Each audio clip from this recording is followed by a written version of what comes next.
Good evening, everyone, and thank you for joining us again for another awesome episode of College Journey Conversations here at Capstone Educational Consultants. We're so excited about tonight's expert guest that we have with us tonight, Jane Sarouhan from J2Guides. And there are some exciting connections there, and we're going to talk and have a great time. But we're going to be talking about gap year experiences, and we're going to get the wrap on gap with her. And so I'm pretty excited about this conversation. Jane, tell everybody a little bit about yourself and what's going on and where you're at, for crying out loud, because it's beautiful. I know.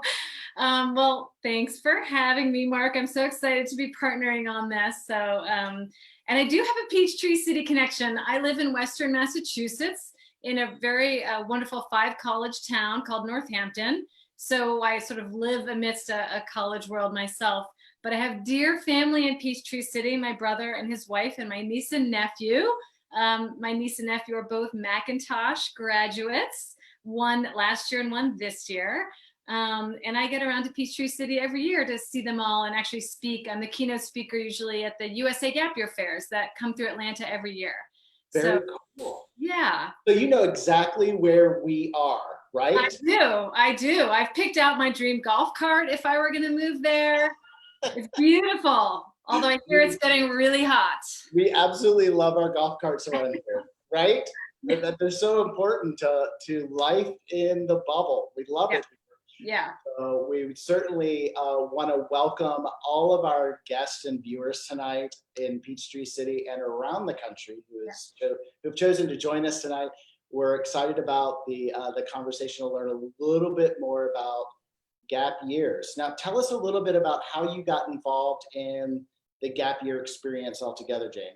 Honestly, it's one of those things that it was one of those happy accidents based on my own personal experiences. I was a junior at Boston University, and my academic year was a year spent circumnavigating the globe on an academic year. So I was not on a gap year. It was my junior year abroad.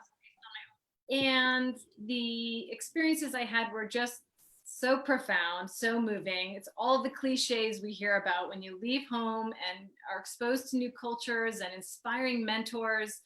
And my mind just sort of exploded. And it was, I wouldn't have known to say these words at the time, but it's what started the wheels turning around what I would call experiential education and what happens when we learn outside of just the four walls of a classroom, when we learn by doing.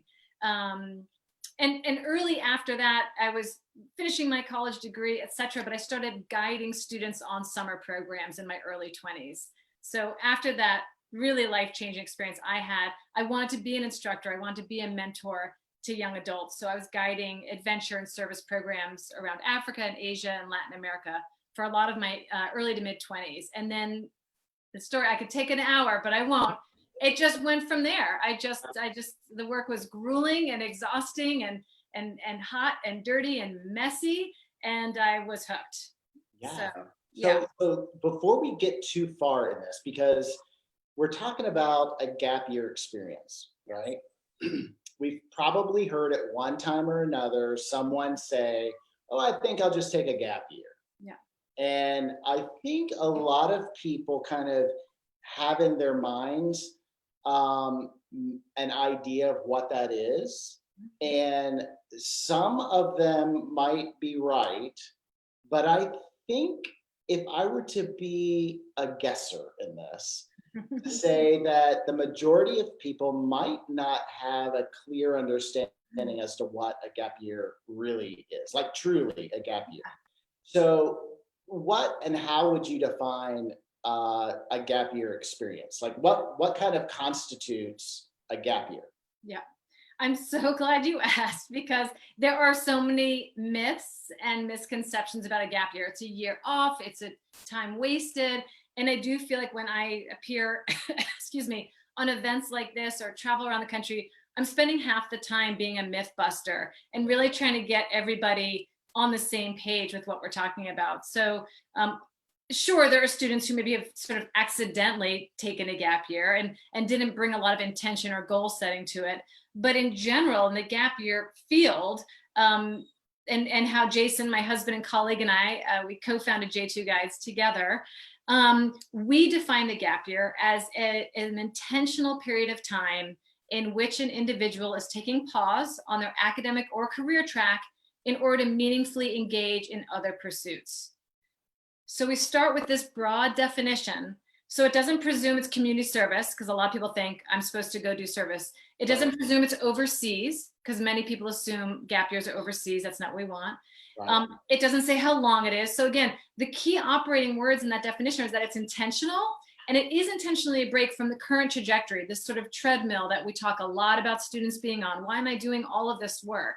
And it allows them to kind of engage in life skills, pursuing possible academic or career tracks with hands-on experience, gain broader perspectives, gain in independence and confidence and maturity, all of which will feed back into that college and career path with that much more resiliency, fortitude, perspective, compassion, etc. Right? Yeah. So that raises a question for me, at least, in looking at who exactly experiences these gap years or who chooses to do the gap year. It sounds like an optimal time for this to happen would be sometime maybe between the day you graduate high school and when you choose to enroll as a freshman. Okay. That's right. Now that seems to be the most optimal period of time one might choose for a gap year experience. However, I guess in addition to that observation is the question, could a gap year experience take place at any time throughout the college years? And are we talking about something? Yeah, there's a lot of questions there, but before we go too deep in that, let's address that one first. So I'm so glad you asked. And first off, we could call it gap time and not gap year. So it doesn't have to be here. Again, if you think about the definition I just shared, it didn't say how long it is or how old a student is either, right? Yeah, I was gonna address that too, because I've had students myself that I work with who have done gap moments, I guess you could say, because episodes. Episodes. That's great.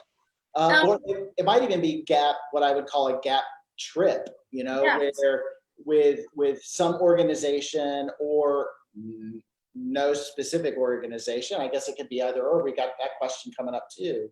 Yeah. They've gone and done some type of event, activity, certification, something that has moved them forward. Okay. Ooh. Fast forwarded there, and I know that we're probably like throwing information that our viewers are also just kind of fire hydrant moment, right?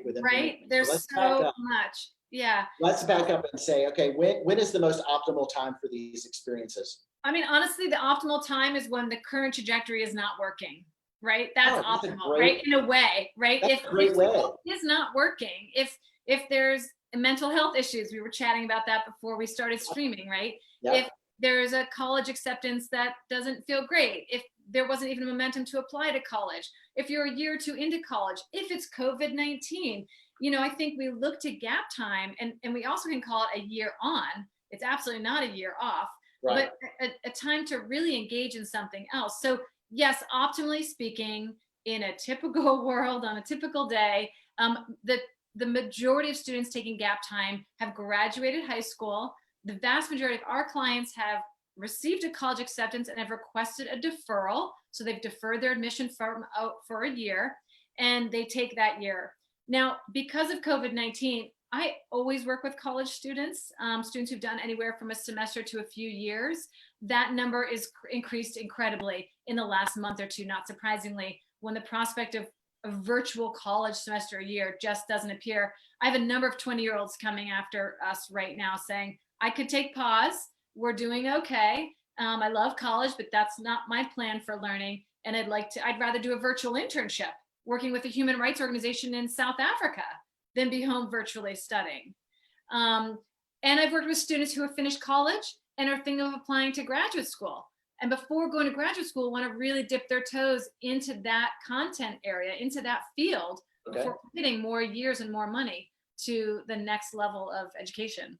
Wow, there's like no limit as to where or when you can plug in to a gap experience. Yeah. So that kind of broadens the opportunities and broadens really the definition that we're also very familiar with, or at least the one we've created for ourselves, right, that we're familiar with, and really opens the door to so much more with regards to learning than just a classroom experience one might expect in a college setting. Yeah, that's pretty tight. I like that. Yeah. So you mentioned earlier, before we go on, I do have a question, but let me just kind of shout out to our viewers and say, if you have any questions, feel free to post them in the comment section. We're going to get to those, and we'll handle those as we can. We love it. So, and thank you for watching. We're so excited that you're here. Jane and I have been excited about having visitors all day, so we're pretty excited about this. Jane, you mentioned earlier a little bit about a pause. That's kind of a word you use to your academic momentum. How is it that this does not interfere with that academic momentum? Because there is a sense of momentum at any given moment throughout your academic career that's begun. And so how does this not interrupt that momentum? This is where the anecdotes of 25 years of being in this field start to come through, because there's some data, but it's really through the thousands of students I've seen over 25 years. And because another big concern, this touches on what you're suggesting, is a big concern of families, is we're going to lose academic momentum. We're going to lose study skills. I'm not going to want to go to school.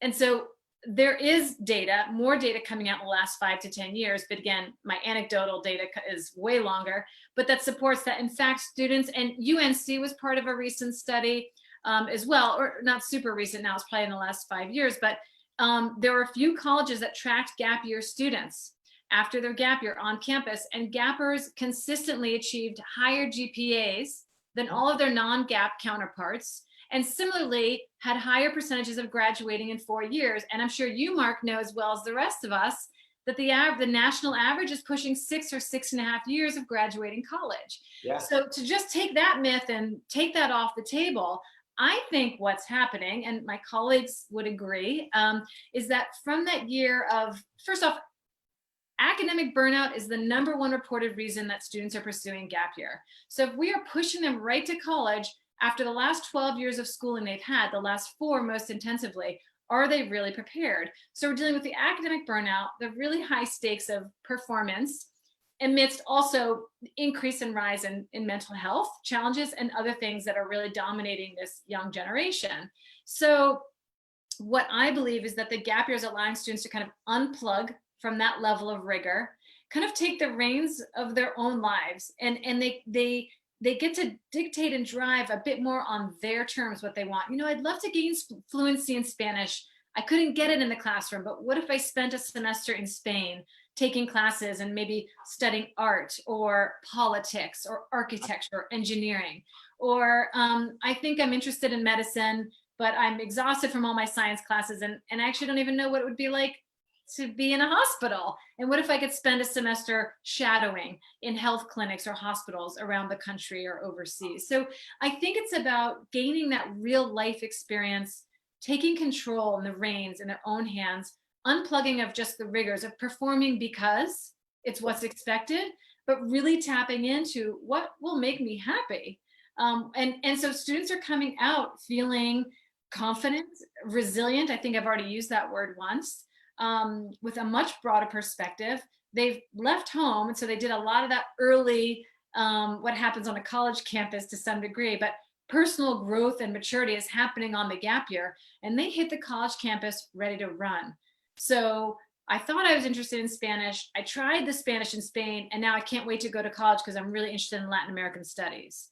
So it starts to connect the dots. And I find that students are so rejuvenated, and they've had the relevancy of, why have I been working so hard in school? There's no relevancy in my day-to-day world.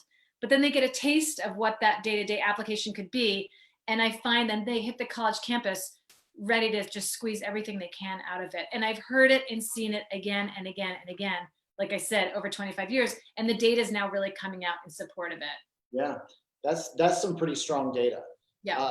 I can say too that, I have parents that have talked to me out of concern for having a gap year, for fear that their son or daughter might never go to college as a result of not going immediately out of high school. Gap year experience, work or otherwise. Right. What is the likelihood of that happening, and what is that a genuine fear for families to have, for parents to have for their son or daughter, if their ultimate goal is to get them in and through college, if going on a gap year experience or just taking a pause, as you said, exists and causes otherwise? Yeah. Well, I mean, in a survey that was done by a wonderful team in our field, probably about 10 or so years ago, so I think they're going to do it again. They pulled a few hundred gap year students, sort of, before, during, and post gap year. And I think 80% of students were enrolled in a 4-year and attending a 4-year institution after their gap year. 10% reported valid reasons, and 10% undeclared as to why they weren't returning. So I know in our field there is that conversation and concern, and we hear it mostly from families, but that some students who may not otherwise be traditionally college bound, is it yet another deterrent? I can't speak to that from my own experience. I would say 99% of my students are headed off to college, and this does not change their plan. I will say I'm a big advocate of students applying to college during their senior year. They've got their team, they've got their parents, they've got Wi-Fi, they've got their college counseling team. The momentum is happening among the senior class. I like seeing my students apply to college, get a few acceptances they're excited about, and then request a deferral. So that also just kind of helps close the loop, and I think makes it less likely that a student would detour. But again, like I said, what we see is students emerging from the gap year actually really charged up and ready to go back to college or start college and take this new learning to the next level.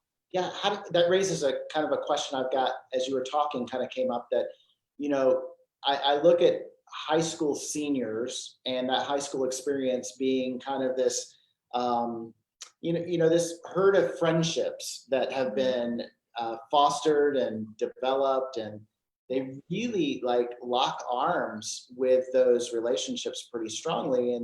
And in fact, some of them make plans to go off to college together, so, a group of them might choose to do that, not saying that that's the best reason to go to college in a particular place, but nonetheless, they have these aspirations and dreams to kind of hang together in future years, whereas the gap experience tends to somewhat isolate and separate into a single person kind of moment where you're going to meet other people, but it's all brand new experiences. No one around typically that you would imagine that and doing stuff you'd likely otherwise you wouldn't have participated or signed up for it, enjoy, but at the same time, kind of by yourself. And so how and what would you say to that high school senior who would really like to go on a gap year, but they're like, this is freaky scary to me, because it's maybe it's a little too new, maybe it's a little too adventurous, maybe it's a little too out there, and it's non-traditional, because they've been dreaming of college all these years, and this is not what they had in store and what they had planned for. So what would you kind of share with them there? Yeah. Another great question. It is scary. I mean, I'm always validating students. I talked to a student of mine yesterday who's been accepted to Emory and is on the fence of, it's been her lifelong dream, never thought about a gap year, But if they're going to be remote or virtual in the fall, it's not what she wants. And her biggest fear is loneliness. Her biggest fear is not having peers. And I talk to thousands of students and families a year about the gap year. But once I start working with a student, they're generally the only one in their graduating class. So I'm spending a lot of time trying to contextualize it and say, there are thousands of students taking gap years a year. You will meet people. You will find your people. But it is a very scary and frankly, very courageous step to take because it is not the norm. It is not the typical path, but it is not a new path, right? European students have been taking gap years for over 50 years. It's a newer concept in the last maybe, 30 plus here in the States, much more popularized even in the last decade, but it's still newer here, but it's not new, in particularly in Europe. But I think what that leads me to is it makes me think of a social media post I put up a few weeks ago. And Jason and I talk a lot about 4 ingredients to planning a successful gap year. And frankly, I would say this to families who are thinking about college this fall as well, because I think it's the same thing. And it's intention, it's structure, it's mentorship, and it's peers. Oh, and wow. those need to be in place for someone to have a successful year this year and any year. But right now with the pandemic, I think, be it college or gap year, because this is the conversation I'm having with everyone now every day. How do we make these decisions? And I think that peer piece, so intention, knowing why you're choosing what you're choosing, really thinking about it. What are my goals? What do I want to get out of this? Structure, do I have a place to be? Am I accountable to projects or activities or classes? Mentorship, whether it's an advisor for an internship or your job, your boss or your instructors. And the peer group, that's going to be the big one for everybody this year. And that would, I hope, come back to balance out this sense of isolation or loneliness. I always want my gappers, whether it's together physically in a space, or if it's going to be remote, that we are creating some cohorts where students are with like-minded peers who've taken a different path and will share and understand kind of some of the longing and the language behind that. Yeah. There's a lot I could say about, but that's sort of some of the first thoughts that come to mind, Mark. Yeah. You mentioned, well, you haven't mentioned yet, but I want you to talk a little bit about cost. Yes. There's I would imagine a lot of the deterrent away from a gap year moment is, I can't afford that, right? How am I going to be able to send, we can't even go vacation to Spain, let alone send junior to Spain for an entire semester or whatever length of experience that might be. So how do you, what kind of costs are we looking at for something? And I know there's got to be some sense of a range of expense and degree of involvement, and like anything has levels of involvement. But what would we be looking at there in terms of cost? Well, as you said, a huge range. I'll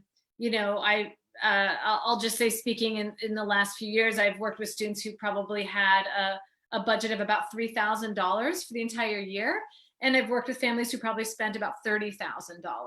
Wow. So there's a big range there. Yeah. I encourage families to consider this an investment.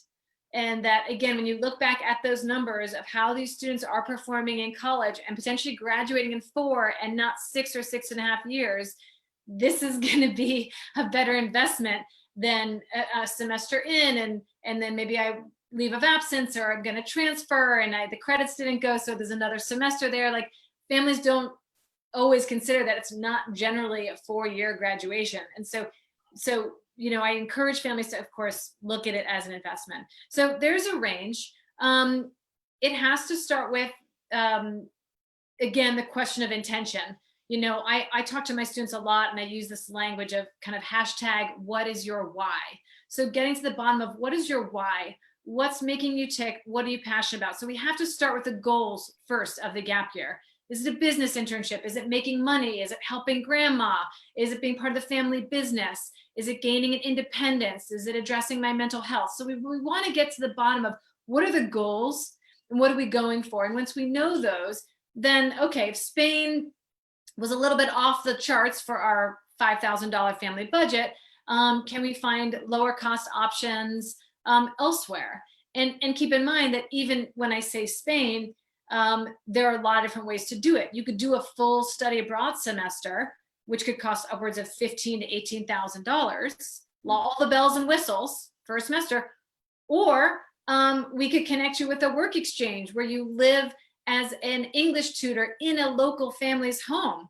And in fact, it's a cost neutral. So now all you have to do is get yourself there. You get a private room, 3 meals a day, and all you have to do is coach the kids English 2 hours a day when they come home from school, and you're free to do what you want the rest of the day. Damn. So that person, if these 2 students went for 3 months to Spain, this one's going to spend 18,000 all in by the end. And this one, with some fun travel weekends and some shopping and a plane ticket, might spend 2,000, maybe. Right. So there's also a lot. That's why cost has to be front and center. And when we do my husband and I do our trainings, budget is the third. It's an hour module. We train the heck out of our students on how to be responsible with money and engage these conversations. But we got to get to what are the goals first, because then we bring in the budget really quickly after. So also, I want to say one more piece on this, and there's so much to say. Yeah. But most of my students who are taking a full gap year, let's say it's the academic year in length, often are doing 4 different experiences over the course of the year. Maybe there's a few months working in national parks in California. Maybe there's a few months home working and saving money. And then maybe there's a few months going to New Zealand on a working holiday visa, which would let you legally work overseas in New Zealand and actually make money. So with a few different experiences, there's also time in there to work and save money. And it's not all just kind of spend out, right? A gap year, I think being home and working or living with a family member somewhere else interesting, working, saving money is an incredibly important part. And I love seeing students get some skin in the game. Yeah, so let's take just a few minutes. Yeah. And I think it's worth it if we took some intentional time here to just list out, and we not fast, because it could be like super overwhelming to kind of hear all the differences, but let's list out as much as you can think of in about as much time as we can devote to it.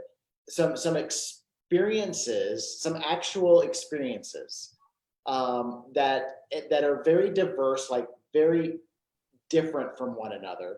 Mm-hmm. So our viewers can get an idea of what are we really talking about. You've mentioned a few already. Yes. And those are some great examples.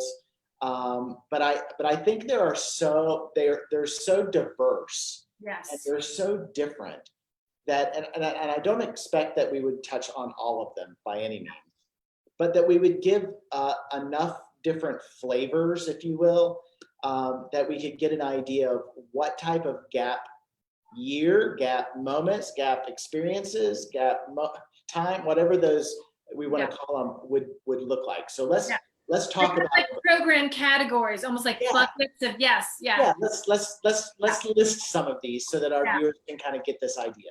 That sounds great. So a verbal brochure, verbal brochure. As I do that, keep in mind that there's such varying levels of structure and cost associated with each. But if I kind of go through some of the bucket target areas that students are most interested in no particular order, there's one area where I talk a lot about group or facilitated programs. And they could be anywhere from 1 to 3 months or 9 months long. But when I say group or facilitated, it means it's going to be a group of other gap age students. So that's a great one to come back to. That student that's worried about being alone, that's going to manage that. And then for the family that's worried about their student and their ability to manage themselves out in the world, there's the facilitation. These will be more expensive programs. They have all the bells and whistles, which I've said earlier. Right. The content can really vary. But the theme that spreads throughout is there's a group of anywhere from 12 to 60, depending on the program, and anywhere from 2 to 10 instructors. And there's content. It's a content-rich experience. We have them here in the States. We have them all over the world. They could be wilderness-type programs. A lot of people have heard of like NOLS or Outward Bound. Yeah. So wilderness programs where you're out learning skills like backpacking or rock climbing or whitewater rafting. So there's experiences like that. There's a lot of programs that are focused on language, students who want to take their French or Chinese or Spanish or Korean to the next level. So kind of a study, sort of a mock study abroad type semester. These kinds of experiences would also include all your housing, all your meals, kind of field trips, and other kind of extracurriculars.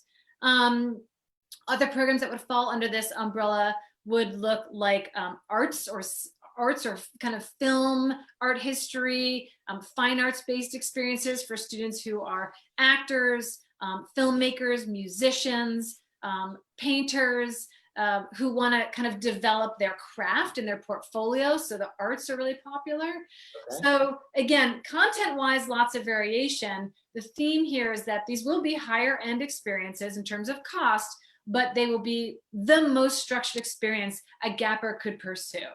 And when we recommend programs like this for families, we actually often recommend them in the fall semester, because when you start off your year with that level of support, it bodes well for students stepping into greater levels of independence as the year progresses, right? It's sort of like any new thing, learning to swim. We start with more the shallow end, the floaties on the back, and we start peeling away the scaffolding. So these are very scaffolded experiences for the new traveler or the new fill in the blank. It's a great starting point. Right. Other buckets I'll just briefly mention is volunteering is a huge area of interest. So you can volunteer literally anywhere in the world outside of pandemic times, and that will happen again. And some countries are slowly opening, but we'll be very cautious here. Volunteering can look like working with kids, working with the elderly, working with other vulnerable populations, working with animals, working with the environment, all sorts of activities that could range from a week to however many weeks you want to be there. Usually there's housing provided, some meals, a lot less oversight, and not necessarily an age-specific cohort. So you and I, Mark, could be in one of these volunteer experiences with a gapper, and gapper may not love that. So great experiences, but again, a little bit less scaffolding. Again, that might be something that a student moves towards later in the year. Yeah. Internships, I want to make a point of mentioning, are hugely popular. So separating these two terms, internship from volunteering, internships tend to be really practical experience in a professional kind of field that students are eager to gain experience in: graphic design, fashion, architecture, business, entrepreneurship, I could go on, medicine, law, human rights, politics. These tend to be like unpaid jobs for a graduating high school student, but tremendous resume builder, and great exposure to the field that they might be interested in. Yeah. Some internship programs offer housing and a bit more of a cohort.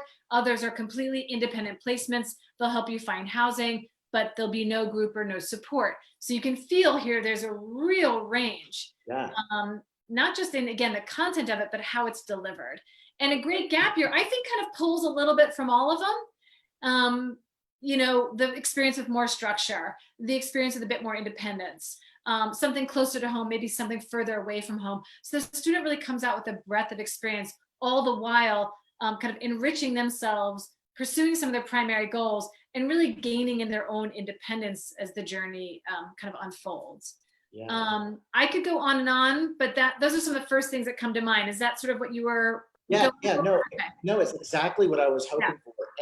And to add to that, I think I'd love to hear a little bit about what these buckets, if you will, maybe there's a brand new bucket with COVID, right? Where the experiences are being somewhat forced into a different kind of product, if you will, like what they look like may be a little different. A lot of our academics have gone online and are virtual. And so are any of these experiences virtual? Yeah. So the gap year field has been among the earliest to pivot. Keep in mind, gap year programs had students all over the world 12 weeks ago, and we're rushing students home back in April. And so, we certainly aren't frontline healthcare workers, but we've been, when it comes to travel, we were in the front lines of evacuation. and making response plans. And so we have industry-wide meetings twice weekly. I had one today. I've talked to probably 50 or 60 programs in the last 12 weeks, and lots of emailing as well to find out how programs are pivoting. The thing I love about experiential educators is it's place-based learning, and we are no strangers to triage.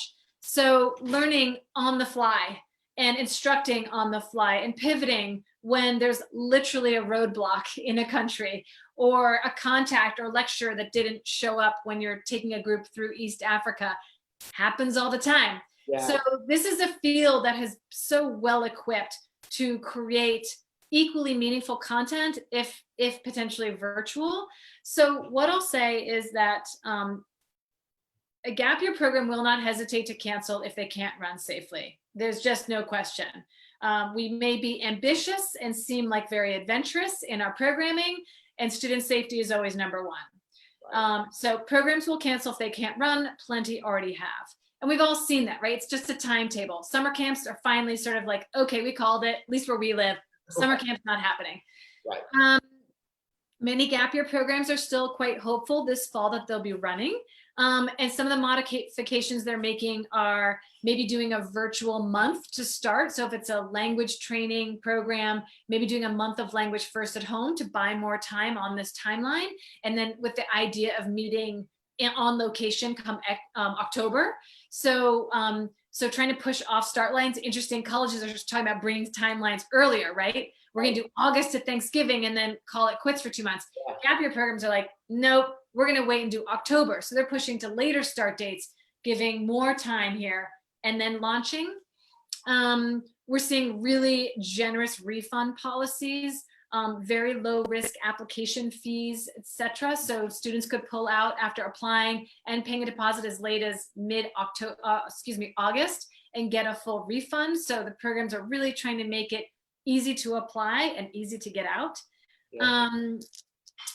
Programs that have a lot of travel that go to multi-countries maybe are going to single country to avoid border crossings and complexities around that.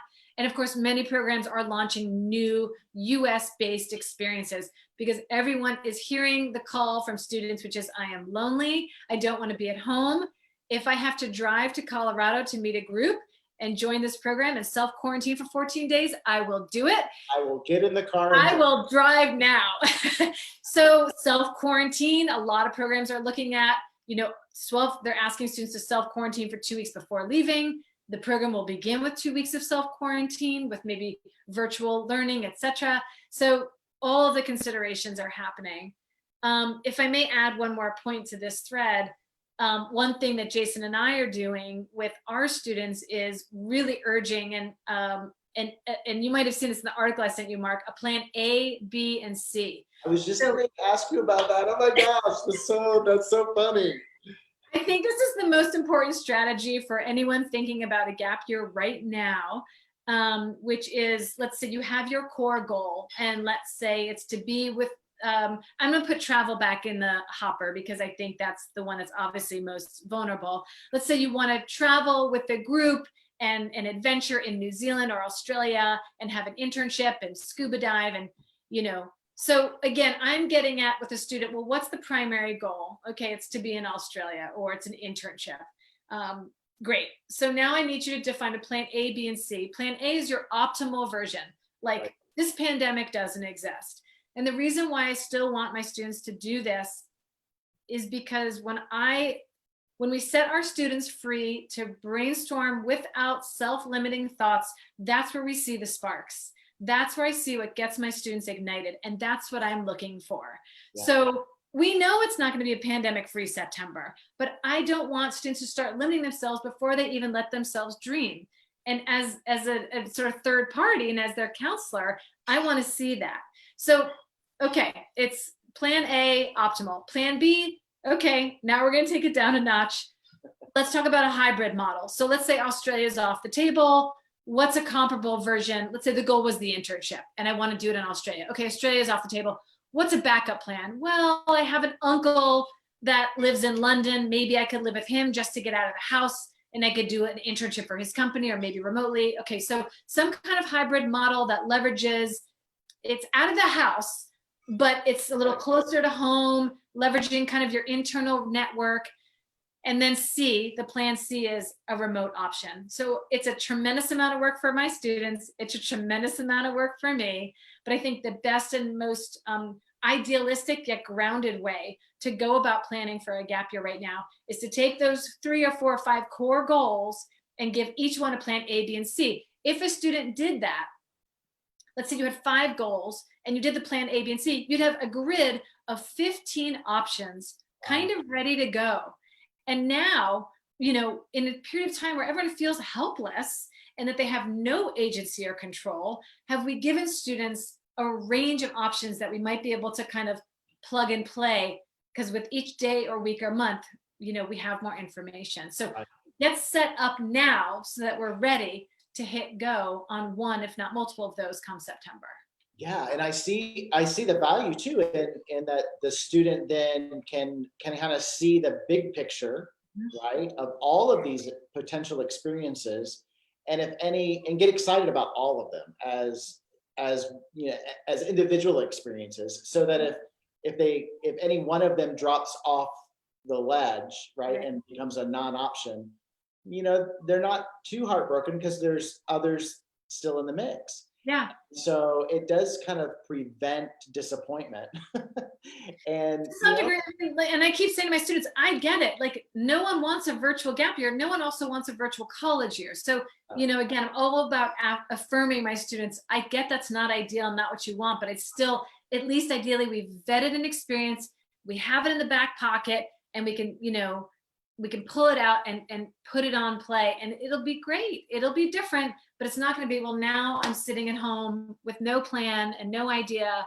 And that's not a great use of anyone's time. So, right. And that was a great article, by the way, in the New York Times where you were quoted. So I had to pull that out and give you the plug there, because it was a great article, great reference, and great. Those were three of those 4 students are our clients, and they were so eloquent. I mean, again, you saw it. There was 1 sentence or 2 sentences for me, and Allison, the journalist, really focused on the students and let their words guide the article, which I thought was great. For our viewers, in case you wanted to know, if you were looking it up at the New York Times, the name of the article is called "Falling into the Gap Year." So look that up. Jane is quoted in there along with many of her students. So we were excited to be able to bring that to the surface and talk about it, because your plan A, plan B, plan C is, you know, it sounds obvious, but people don't tend to have backup plans for much anymore. And so it's always great in life and in experiences like the gap year to have a backup and to know we do it on the college level. We do it as we're preparing for college admissions. We don't put all of our eggs in one basket. We move it through and give varying degrees of probability, and we move forward with backup plans. And so it's a great way to kind of to lay it all out. Now, I have to ask, you know, as we're talking about the gap year, and if we're talking more traditionally of the high school student who would traditionally go directly into college as a freshman, does the high school senior need to get accepted to the college or a series of colleges, whatever they're applying to, apply to college at the time, gain admittance, and then decide whether or not they're going to do a gap year?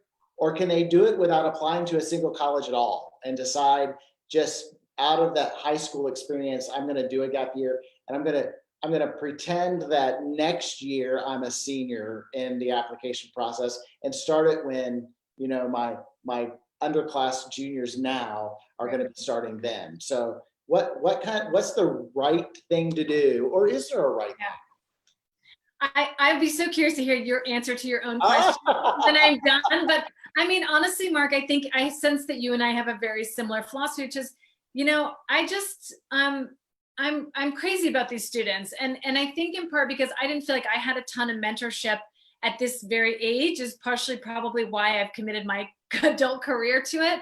And I tell students, you know you best. So yes, my preference as a parent and as a counselor would be for a student to go through the motions, even if they just applied to one college during their senior year, so they know what's ahead. Because to try and manage it, I have plenty of students, I will say, that just use the gap year to apply, and they've never done it before, and they do great, and it's fine. I also want students to engage the gap year fully and not be distracted the whole time, like, oh my gosh, I got to email Mark, I got to email Mark, I got to, it can be a distraction, and I want the gap year to be its own thing. But I've strategized with students who, let's say, had sort of a lackluster junior year and early senior spring and felt like my senior spring was great, but it doesn't matter anymore, right? So I'm not even going to apply. So I need to rebolster my kind of college resume sort of thing. So then as a strategy, well, let's front load the summer and early fall with some exciting things, get you recharged, get you passionate about something you want to talk about. Let's get you home by November so you and Mark can start meeting. Right. And do it then. So we can build the college application process absolutely into the gap year. I think it's absolutely fine. And I think a family has to decide for themselves what's going to best serve a student. If a student just comes to me and they're like, I am fried, I am totally burnt out, I am not motivated, there's only so much we can force that. Right. But I do believe there's a lot of value to applying during your senior year with all of that support and momentum when it's there. Yeah. Yeah. And I'll add to that some personal philosophy in that as well. Which may not be a popular philosophy among my colleagues, and that's okay. I'm fine with that. But not every senior is cut out for college, and not every senior is going to be moving on to college at that time.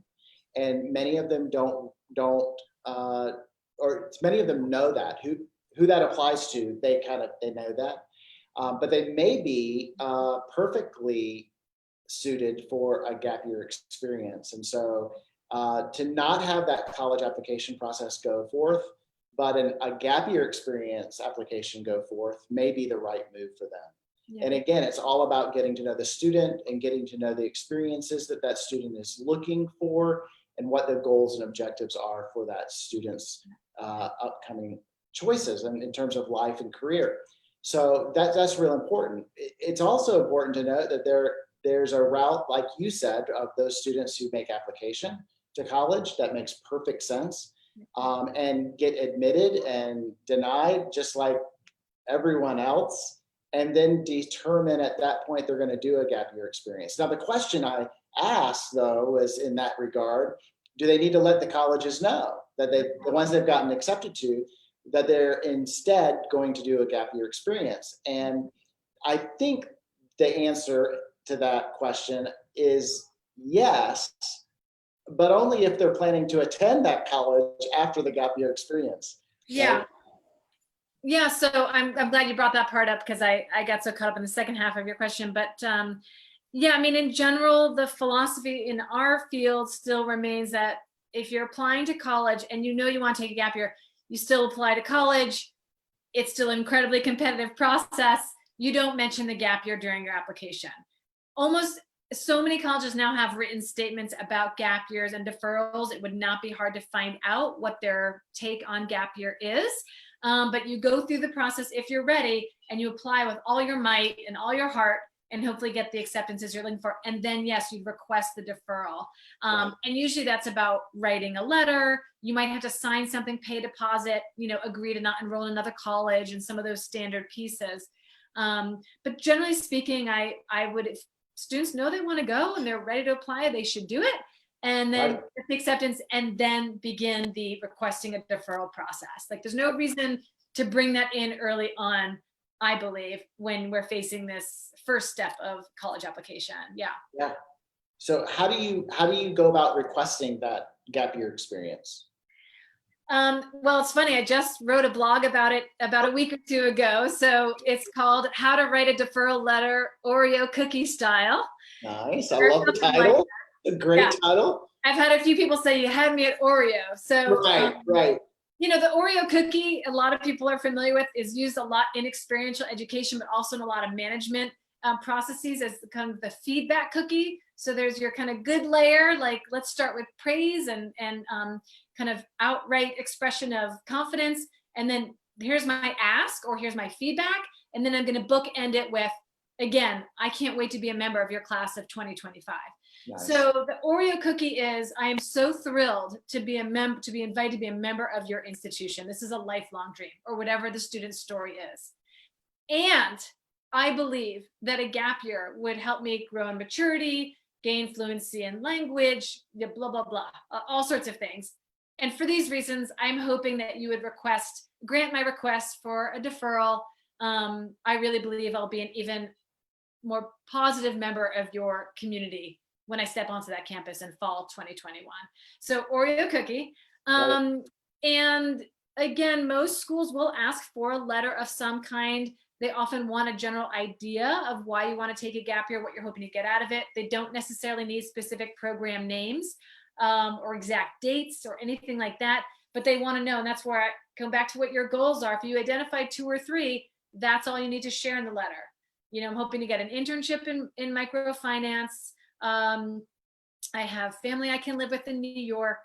I'm hoping to be of service. I did a service trip in Guatemala with my school. I'm hoping I can return to Central America and be of service to the communities there, and also work on my Spanish fluency. It doesn't have to be that extensive, generally speaking. It's a page. So. Awesome. Yeah. So let's just say that I have a mom and dad and son or daughter that comes through my door, and they're wanting to go through the application process for college, which they do often here, and we'll sit down and talk, but they're talking about a gap year possibility. What and how would I refer them to you, or what would be the nature of that relationship if they're working with me towards college? How would that work? We're all part of a team together. I mean, I've very often been brought in as the gap year counselor, and I'm also working with the college counselor and sometimes even a therapist or other people to make sure we're on the same page about what's going to best serve a student. Seniors generally don't have to start to really look at the gap year process until they're done with the college process anyway. So usually by January or February of their senior year is when they can start turning their attention to gap year and be perfectly fine. Often families think they're behind the 8 ball. They are not. So they may have already wrapped up that college process by the time they begin the gap year conversation. And again, that's completely fine. And we would all work together if that's what's needed, or again, best served a student.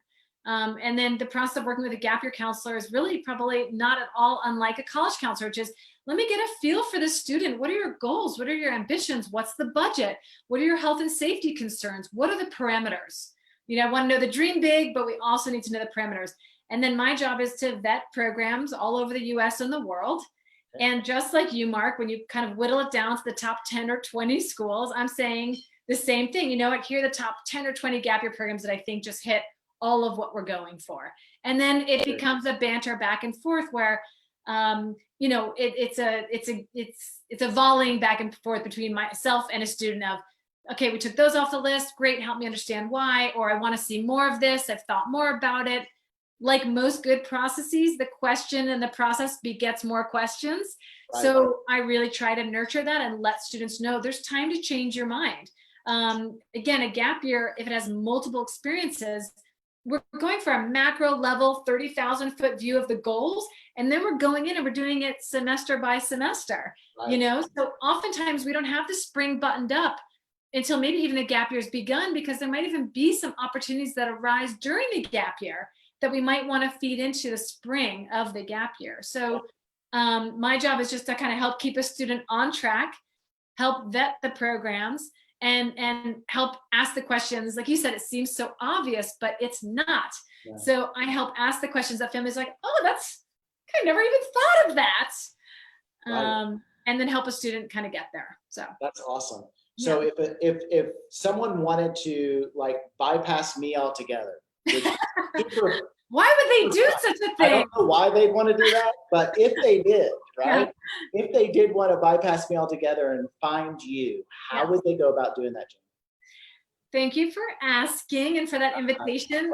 Well, it's all in the name. So it's J, the letter, 2, the number, and guides, as in I want to guide you. And the J is J2, is J squared. It's Jane and my husband and colleague, Jason. Nice. J2Guides, plural. And that's our handle on Facebook and Instagram. It's our website. Yep. Email, my first name at j2guides.com. We stream in 30 short minutes. I'll be doing our webinar Wednesday. Very And nice. and so every Wednesday night, Jason and I broadcast for 30 minutes, a 20-minute presentation with Q&A, or just call, email, whatever works best for our family. Let me know your questions and how we can help. Very nice. And for our viewers, if you would like to come and talk to me about a gap year experience, that's perfectly all right. We're gonna take down some information and we're gonna turn around and maybe contact Jane. So that's all good. Jane, I can't believe you've taken time to spend this with us and this evening, and we're so thankful and so grateful that you would do that, and all the way from that beautiful setting that you're in, and I'm super jealous. It's beautiful there. And I've got to invite you, come see us next time you're in Peachtree City. Absolutely. Visiting family, reach out, come by. We'll have a party here and a celebration. We'll talk nothing but gap years. How's that? We can talk other things than gap years. Okay. Wait, there's something more than just gap years out there? Good stuff. We're super excited. I just want to say, I think what you're doing with these conversations, I haven't watched them all, but I was watching them in preparation for tonight. And I think what you're offering the community is tremendous. And I'm really pleased to be a part of it.